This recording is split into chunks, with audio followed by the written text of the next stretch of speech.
Driving licence बनवाने के लिए काफी उलझन सी महसूस होती है, क्योंकि इसके लिए आरटीओ ऑफिस जो जाना पड़ता है और कभी कभी तो टाइम बचाने के चक्कर में इसको बनवाने के लिए किसी को एक्स्ट्रा पैसे भी देने पड़ जाते हैं। लेकिन अब ऐसा नहीं है, अब आप बिना आरटीओ जाए, बिना किसी को एक्स्ट्रा पैसे दिए हुए आप घर बैठे अपने मोबाइल फोन के माध्यम से अपना ड्राइविंग लाइसेंस बना सकते हैं। क्योंकि अब घर बैठे ऑनलाइन ड्राइविंग लाइसेंस बनाने का प्रोसेस काफी इजी हो चुका है। वेलकम टू सीखो ऑफिशियल शो सरकारी सर्विसेज। तो चलिए शुरू करते हैं घर बैठे ऑनलाइन ड्राइविंग लाइसेंस को बनाने के प्रोसेस को और चलते हैं मोबाइल की स्क्रीन पर। तो इसके लिए सबसे पहले आना होगा आपके मोबाइल फोन के गूगल पर, आप टाइप करेंगे ड्राइविंग लाइसेंस ऑनलाइन अप्लाई, उसके बाद एंटर कर देंगे। एंटर करने के बाद परिवहन.gov.in की वेबसाइट का पहला लिंक आपको दिखाई देगा, इसी लिंक पर आपको क्लिक कर देना होगा। जहाँ पे सबसे पहला वाला जो ऑप्शन आप देखेंगे ड्राइवर्स ऑब्लिक लर्नर्स लाइसेंस, इस पर आपको जो मोर वाला ऑप्शन यहाँ पे दिखाई दे रहा है, इस पर आप क्लिक कर दीजिए। क्लिक करने के बाद स्क्रीन को थोड़ा सा ऊपर के साइड में स्क्रॉल करेंगे और यहाँ पे आप देख रहे हैं कि सेलेक्ट स्टेट नेम, यहाँ पे क्लिक करेंगे और यहाँ पे आपका जो भी स्टेट है, जिस भी स्टेट से आप बिलोंग करते हैं, उस स्टेट का नाम यहाँ से आप चूज कर लेंगे।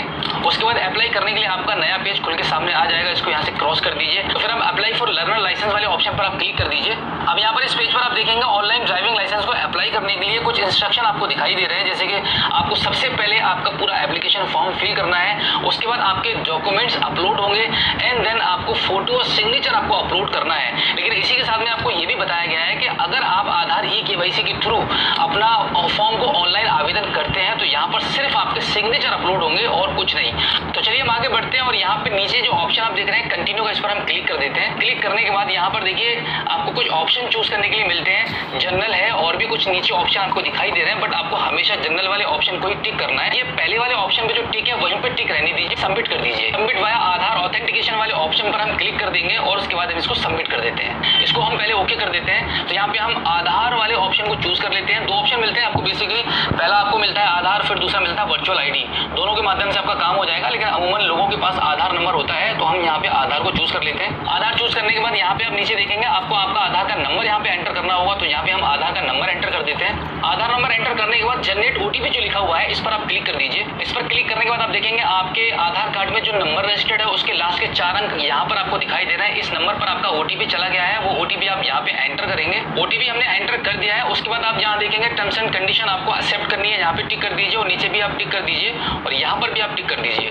अब फाइनली आपको क्या करना होगा, यहाँ पे ऑथेंटिकेशन जो लिखा हुआ है यहाँ पे आप क्लिक कर दीजिए। उसके बाद आप देखेंगे आपके आधार कार्ड में जो डिटेल्स है, आपकी जो पर्सनल इन्फॉर्मेशन है वो यहाँ पे आ चुकी है। तो यहाँ पर आप ऊपर की साइड में स्क्रॉल करेंगे और इसको सिंपली आपको भरना नहीं है, ये ऑलरेडी भर चुका है फॉर्म। आप यहाँ पे इसको प्रोसीड कर दीजिए। प्रोसीड करने के बाद आप इसको ओके कर दीजिए। ओके करने के बाद आप देखेंगे यहाँ पे आपकी जो डिटेल्स आ रही है वो कंटिन्यू यहाँ पे आपके आधार कार्ड के थ्रू भरी जा चुकी है ऑलरेडी। अब यहाँ पे आपको कुछ भी नहीं करना है, बस आप देख लीजिएगा।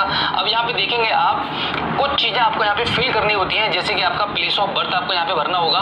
प्लेस ऑफ बर्थ फिल करने के बाद अब यहाँ पे कंट्री ऑलरेडी सिलेक्ट है। अब यहाँ पर क्वालिफिकेशन आपको आपकी सिलेक्ट करनी पड़ेगी कि जो भी क्वालिफिकेशन है आपकी, वो यहाँ पे आप अपनी क्वालिफिकेशन को सिलेक्ट कर लीजिए। क्वालिफिकेशन सिलेक्ट होने के बाद आप यहाँ देखेंगे ब्लड ग्रुप यहाँ पे लिखा हुआ है। अगर आपको आपके ब्लड ग्रुप के बारे में पता है तो यहाँ पे आप इसको क्लिक करके आप अपना यहाँ पे ब्लड ग्रुप के बारे में मेंशन कर सकते हैं, अदरवाइज आप यहाँ पे अननोन छोड़ सकते हैं। उसके बाद यहाँ पे आप देखेंगे आपके आधार कार्ड में जो मोबाइल नंबर रजिस्टर्ड है वो नंबर यहाँ पे आपको फिल करना होगा। मोबाइल नंबर फिल करने के बाद यहाँ पे आप चाहें तो एक कोई अपना अल्टरनेटिव मोबाइल नंबर भी दे सकते हैं। इसी के साथ में यहाँ पे आइडेंटिफिकेशन मार्क भी आपको लिखना होता है, जैसे कि बॉडी में आपके कोई भी निशान है जिससे कि आपकी पहचान हो सकती हो, वो यहाँ पे आप चाहें तो फिल कर सकते हैं, अदरवाइज आप इसको खाली छोड़ दीजिए।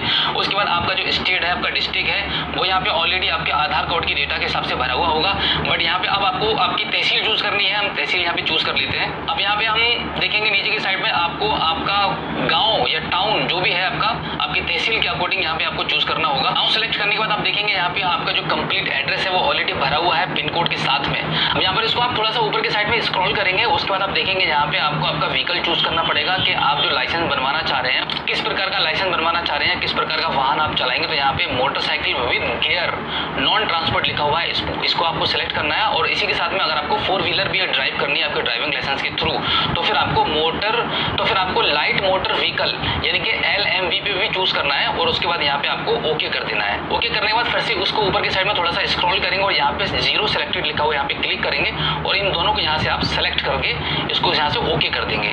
उसके बाद आप नीचे की साइड में आप देखेंगे डिक्लेरेशन के नीचे यहाँ पे ब्लू कलर में सेल्फ डिक्लेरेशन फॉर्म 1 लिखा हुआ है, तो इस पर आपको क्लिक करना होगा। इस पर क्लिक करने के बाद इस पेज पर आपसे कुछ सवाल इसके पूछे जा रहे हैं जिनका आंसर आपको यस और नो में देना है। तो हमने इन सभी इंस्ट्रक्शन को पढ़ के सही से इनका आंसर दे दिया है। उसके बाद यहाँ पे आई हियर बाई डिक्लेयर पर आप क्लिक करेंगे और फिर फाइनली अब हम इसको सबमिट कर देते हैं। सबमिट करने के बाद दोबारा से आपसे कंफर्मेशन मांगी जाएगी, इसको आप ओके कर दीजिए। ओके करने के बाद आप देखेंगे यहाँ पे जो सेल्फ डिक्लेरेशन का जो फॉर्म है वो आपका ओके हो चुका है, इसको आप ओके कर दीजिए। तो अब यहाँ पर सेल्फ डिक्लेरेशन फॉर्म 1 के नीचे आपसे पूछा जा रहा है कि क्या आप अपना कोई ऑर्गन डोनेट करना चाहते हैं। अगर चाहते हैं तो यस कर दीजिए और नहीं चाहते हैं तो नो कर दीजिए। उसके बाद यहाँ पे जो नीचे के साइड में जो कैप्चा कोड आप देख रहे हैं वो फिल करेंगे और सबमिट कर देंगे। सबमिट करने के बाद आपकी स्क्रीन पर एक छोटा सा पॉपअप आ जाएगा जहाँ पे आपको बताया जा रहा है कि आपने जो मोबाइल नंबर एंटर किया था और जो आधार कार्ड में लगा हुआ है, आपके इस नंबर को कम्युनिकेशन पर्पज से यूज किया जाएगा, तो आप इसको ओके कर दीजिए। अब आप यहाँ पे देखेंगे आपका जो एप्लीकेशन है वो एक्सेप्ट हो चुका है, इसको आप दोबारा फिर से ओके कर दीजिए। ओके करने के बाद दोबारा से कंफर्मेशन मांगी जाएगी कि are you sure to submit the details, फिर से ओके कर दीजिए। फाइनली ओके करने के बाद आप देखेंगे आपके मोबाइल की स्क्रीन पर दोबारा से ये पॉपअप आ चुका है जहाँ पे लिखा हुआ है congratulations your application has been submitted successfully. आप इसको दोबारा से ओके कर दीजिए। ओके करने के बाद यहाँ पर आपको एप्लीकेशन रेफरेंस स्लिप दिखाई देगी, इसको थोड़ा सा ऊपर की साइड में स्क्रॉल करेंगे। अब यहाँ पे आपका एड्रेस दिखाई दे रहा है और यहाँ पे आपका आरटीओ लोकेशन आपको दिखाई दे रहा है। अब आप इसको नेक्स्ट कर दीजिए। नेक्स्ट करने के बाद आप देखेंगे यहाँ पे आपका एप्लीकेशन नंबर आ रहा है और आपकी डेट ऑफ बर्थ आ रही है। उसके नीचे आप देखेंगे यहाँ पे आपका कैप्चा कोड आपको दिखाई देगा, कैप्चा कोड यहाँ पे फिल करेंगे और उसके बाद सबमिट कर देंगे। अब यहाँ पर आप देखेंगे आपके इस एप्लीकेशन को कंप्लीट करने के कुछ स्टेप अभी बाकी रह गए हैं। यहाँ पर आपका फोटो और सिग्नेचर आपका अपलोड होना है। तो फोटो और सिग्नेचर को अपलोड करने के लिए आप यहाँ पे क्या करेंगे, प्रोसीड कर देंगे। आप थोड़ा सा ऊपर की साइड में स्क्रॉल कर लेंगे तो देखेंगे यहाँ पे आपका जो फोटो वाला सेक्शन है वो ब्लॉक है, यानी कि फोटो अपलोड आपको नहीं करने देगा क्योंकि जरूरत ही नहीं है, आधार कार्ड वाला फोटो आपका आ चुका है। अब यहाँ पे आपको सिर्फ सिग्नेचर ही अपलोड करना है, तो यहाँ पे आप ब्राउज वाले ऑप्शन पर क्लिक करेंगे। उसके बाद यहाँ से हम अपना सिग्नेचर चूज कर लेते हैं। सिग्नेचर चूज करने के बाद अपलोड एंड व्यूज फाइल पर हम क्लिक करेंगे। अब यहाँ पर हम save photo and signature image file पर हम क्लिक कर देंगे।